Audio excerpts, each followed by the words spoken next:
સુરતની નવી સિવિલ હોસ્પિટલને અંગદાન ક્ષેત્રે ઉત્કૃષ્ટ પ્રદાન બદલ નવી દિલ્હી ખાતે best non transplant organ retrieval સેન્ટરનો એવોર્ડ આપવામાં આવ્યો છે. સમગ્ર દેશમાં તારીખ 3 ઓગસ્ટ રાષ્ટ્રીય અંગદાન દિવસ રૂપે ઉજવાય છે. 15મા રાષ્ટ્રીય અંગદાન દિવસની ઉજવણીના ઉપલક્ષ્યમાં અંગદાન ક્ષેત્રે થતી કામગીરીને બિરદાવવા નવી દિલ્હીના ડોક્ટર આંબેડકર ઇન્ટરનેશનલ સેન્ટર ખાતે નોટો આયોજિત સમારોહમાં સુરતની નવી સિવિલ હોસ્પિટલને best non transplant organ retrieval centre award એનાયત કરાયો હતો. કેન્દ્રીય આરોગ્ય મંત્રી જેપી નડ્ડાના હસ્તે આ એવોર્ડ એનાયત કરાયો હતો.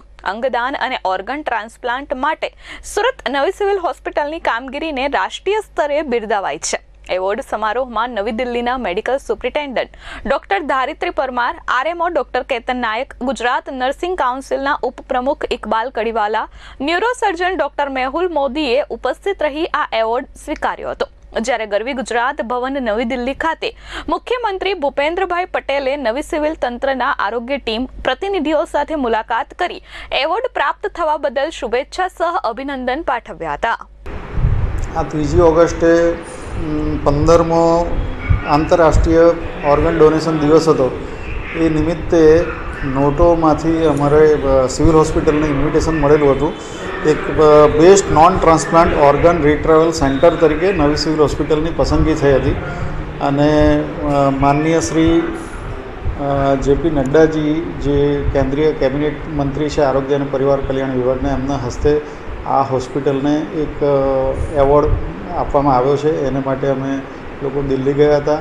હું medical superintendent madam doctor Dharitri Parmar madam, doctor Mehul Modi neurosurgeon professor અને શ્રી ઇકબાલ કડીવાલા, અમે લોકો ત્યાં આ એવોર્ડ રિસીવ કરવા માટે ગયા હતા. આંબેડકર ભવનમાં 15 જનપથ માર્ગ પર અમને 2 ઓગસ્ટના રોજ આ એવોર્ડ મળ્યો છે.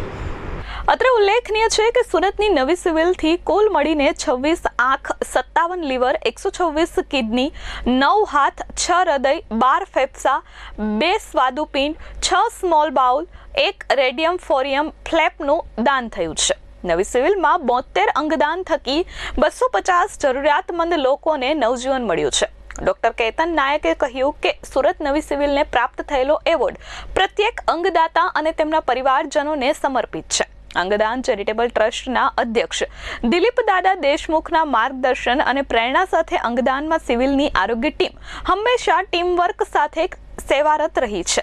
બ્રેન્ડેડ થવાના મહત્તમ કિસ્સાઓમાં અંગદાન થાય અને જરૂરિયાતમંદ લોકોને અંગદાન થકી નવજીવન મળે એ મોટું પુણ્ય કાર્ય છે. આ સાથે મને અંગદાનના કાર્યમાં કોઓર્ડિનેટરની જે ભૂમિકા મળી છે તેમાં હું હંમેશા કર્તવ્યનિષ્ઠ કામ કરતો રહું તેવી જ આશા છે. એવોર્ડ મળવાથી અમને ખરેખર ખૂબ સારી ખુશીની લાગણી થાય છે. ગત વર્ષે પણ અમને આ રીતનો હોસ્પિટલને એવોર્ડ અને મને મારા નામજોગ બેસ્ટ કોઓર્ડિનેટર તરીકેનો પણ એવોર્ડ મળ્યો હતો. અને ગુજરાતમાં આ વખતે 3 એવોર્ડ મળ્યા હતા. ગુજરાત સરકારને પણ એક એવોર્ડ મળ્યો, ત્યારબાદ આઈકેડી હોસ્પિટલને એક એવોર્ડ મળ્યો અને એક નવી સિવિલ હોસ્પિટલને. આ રીતે ગુજરાતની પણ ગુજરાત રાજ્યને પણ ઓર્ગન ડોનેશન બાબતે 3 અલગ અલગ પ્રકારના એવોર્ડ પ્રાપ્ત થયા છે. એ ખૂબ જ ગર્વની બાબત છે અને આ પ્રવૃત્તિ આપણે ત્યાં એની સારી અવેરનેસ આવી છે અને માનનીય શ્રી દિલીપભાઈ દેશમુખ સાહેબના નેજા હેઠળ અને એમની પ્રેરણાથી આ પ્રવૃત્તિ ખૂબ સારી ચાલી રહી છે. Bureau report S24 news, Surat.